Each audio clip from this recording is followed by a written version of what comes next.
1 mile in, the sting tears across her face. 64 years old, black water on every side, and 100 miles still ahead of her. I was on the boat, crew chief.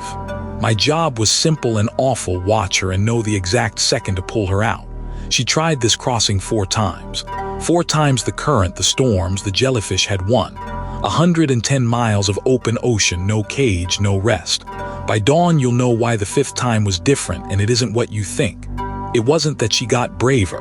Under my searchlight, her arm rose and fell, silver hair slick, and I already dreaded the choice coming for me. The swimmer's name doesn't matter here, call her what the crew called her. The old woman who wouldn't stay beaten. Silver hair cropped short, a face carved by decades of salt and sun, shoulders like a much younger fighter. She had wanted this one water for 35 years. Failed at it in her 20s, buried the dream, then dug it back up at 60. Everyone had a name for that. Ego, vanity, a death wish. Mara had heard them all, and some nights out there in the dark, she half believed them. People think drowning is the danger out there. It isn't. The real killer drifts, invisible, no bigger than a fingernail. The box jellyfish carries one of the deadliest venoms in the sea, enough to stop a human heart in minutes. On her 4th attempt, a swarm of them had wrapped her arms in fire and nearly killed her in the water. So this time she swam inside a black silicone mask and a full body suit, sealed against her own skin, half blind, breathing through a slit. Imagine trusting the dark that much. Now pause, think about the last thing you quit. The thing you told yourself you were too old for, too late for, too far gone. She'd quit this ocean 4 times, but quitting for her was never the end of the sentence. It was a comma. Every retreat she studied, the current she misread, the night she went too fast, the storm she ignored. Failure wasn't a verdict. It was a map she kept redrawing. Mara didn't understand that yet. She thought she was watching stubbornness. She was watching something far more dangerous. Stroke after stroke, hour after hour, 50 a minute, steady as a clock. By the 2nd night, the ocean was taking her apart, cell by cell. Salt water swells the tongue and throat over enough hours. She could no longer close her mouth. Her lips split. Every swallow was fire and brine. The mask that saved her from the jellyfish rubbed her face raw, and her own breath fogged the dark inside it. She'd been swimming over 40 hours without sleep. And the mind, Mara would tell you, the mind is the first thing the sea comes for. Long before the body surrenders, the mind starts to lie. She started talking to people who weren't there, called out names. Somewhere past hour 50, she told me, calm as morning, that there was a lit road under the water and she only had to follow it into town. I've seen strong men break on that boat. What scared me wasn't that she was hallucinating, it was how peaceful she sounded, like she was ready to walk down into it. That's when the medic looked at me, and I understood the choice was mine now. Pull her and she lives, and she never forgives us. She lifted her head, mask streaming, eyes swollen half shut, and rasped it across the water so we all heard it, "Don't you dare touch me."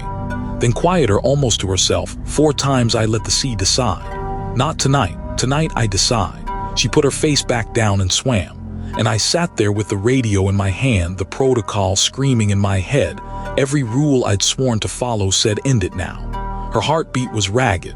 The jellyfish were rising with the dark, and the shore was still out of reach. Nobody warns you about being the one who watches. The hero gets to be brave. I had to be responsible. My thumb sat on the transmit button, 1 word and she'd be alive, and she'd hate me for the rest of her life. Hold, and if I was wrong, I'd watch my friend die on the water, on my call, my name on it forever. Then I thought about her 4 retreats. She hadn't quit those nights. She'd chosen to live so she could come back. So I made her patience mine. I lifted my thumb off the button. Steady strokes, precise, 50 a minute, feeding on the 1 window the ocean gave her.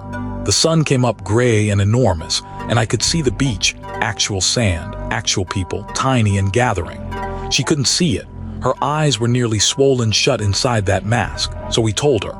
Land, real land, close. And this woman who'd been dying by inches for 53 hours lifted her ruined face toward a shore she could not even see and swam faster. I have never before or since watched anyone spend themselves so completely. There was almost nothing left of her, and she was still giving it away. Her feet found sand on the 3rd day. She could not stand. Two of the crew waded in and held her up as the water finally let her go, and she staggered the last few steps into a country she'd been swimming towards since she was a girl. Over 100 miles, no cage. No one had ever done it that way, and a 64-year-old woman had on her 5th attempt after 4 honest, disciplined defeats. She raised a swollen hand. She could barely speak, but she made the water carry 3 sentences to the crowd. Cracked lips, barely a whisper, she gave the shore 3 things. Never ever give up. A breath. You are never too old to chase the thing that scares you. And then turning back toward the boat, toward Mara, toward every hand that had held the line all night, it looks like one person out there. It never is. Mara felt that one land in her chest like a wave. She'd spent the whole crossing thinking she was only the witness.